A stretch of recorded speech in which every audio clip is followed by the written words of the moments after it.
Salut les amis. Bon, au gré de mes pérégrinations, je suis tombé sur un article intéressant, estampillé BFM TV, à propos des chambres magmatiques situées sous l'archipel de Santorin et qui menaceraient un jour de rentrer en éruption. La grande question, c'est savoir quand, hein, si ce sera demain ou dans 3 siècles, hein. La question reste en suspens. Alors on va situer tout de suite Santorin, donc on est au sud de l'archipel donc des Cyclades, Santorin qui était appelé dans l'Antiquité Terra, donc Terra THE, hein. Sachant que les Cyclades, comme son nom l'indique, hein, c'est un archipel de forme circulaire au centre de la mer Égée, avec l'île la plus grande, le centre, hein, qui est Naxos. On peut aussi citer Délos, par exemple, bien connu du temps de la guerre du Péloponnèse, hein, avec la Ligue de Délos. Enfin bref, toujours est-il que derrière donc, ce paysage idyllique, ce paysage de carte postale, se cache un terrible danger, à savoir qu'en fait, sous la mer ici, c'est un cratère. C'est le cratère d'une chambre magmatique. Donc, à vos risques et périls, hein, si vous allez un jour visiter Santorin, méfiez-vous, hein, voilà. Regardez bien les alertes. Hein. Bon, et puis, en tout cas, moi personnellement, je préfère aller à Olympie, hein, ou à Delphes. Hein.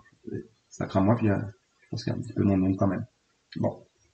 Alors, on va voir un petit peu ce que nous dit l'article. Alors, bon, qui est intéressant, qui commet une grosse erreur, on verra.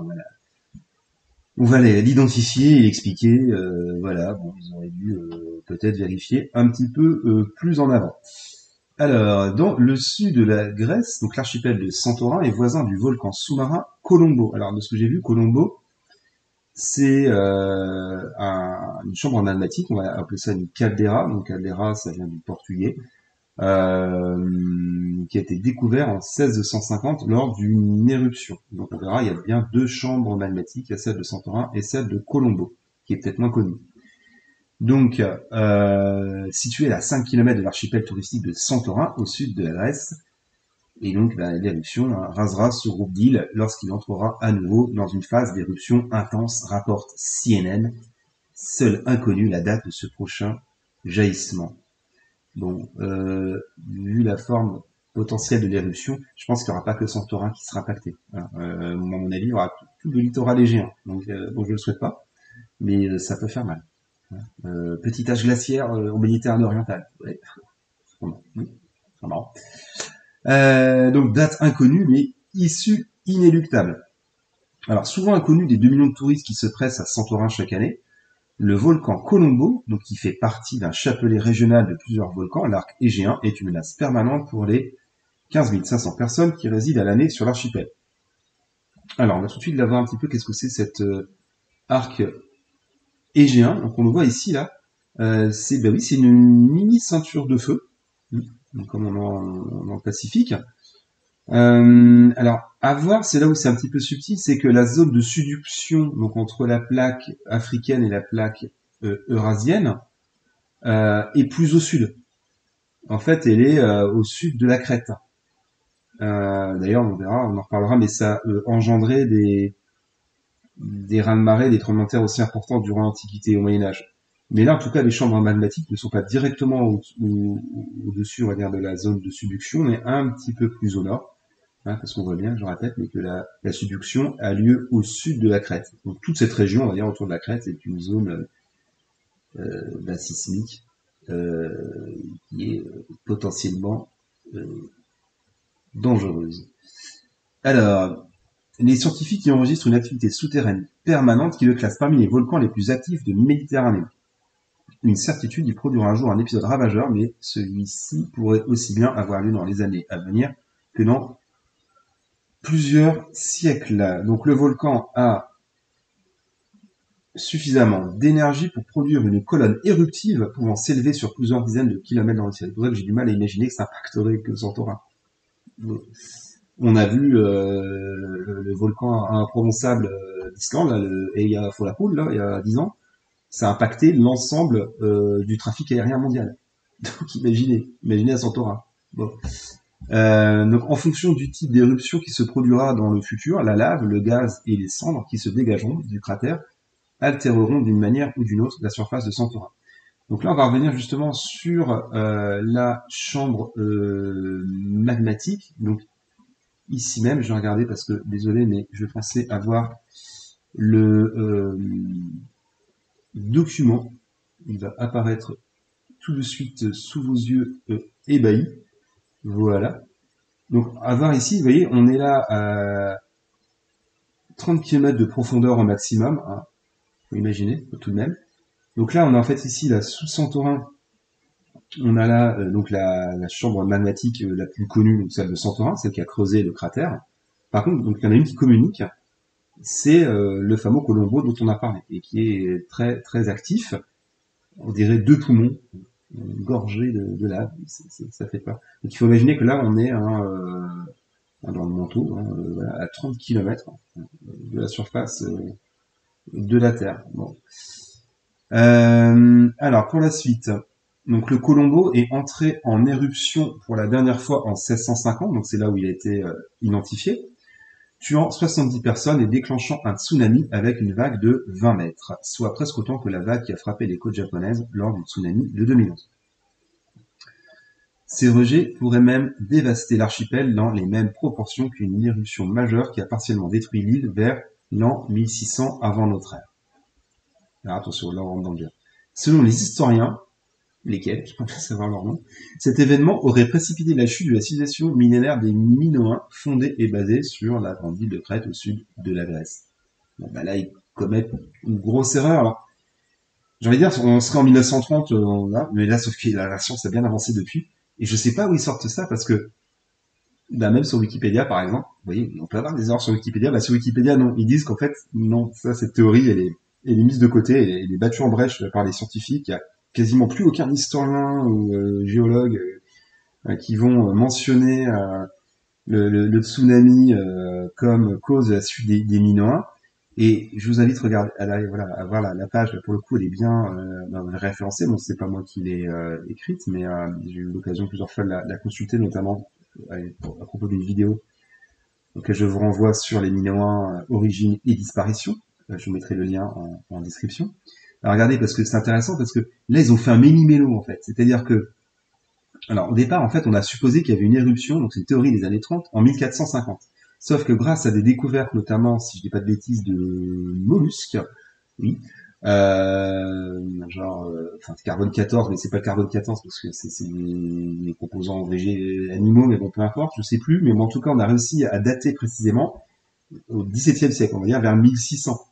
Et donc, vous voyez, là, il parle de, qui a partiellement détruit, sauf qu'en fait, la destruction des Minoens, c'est 4 siècles après.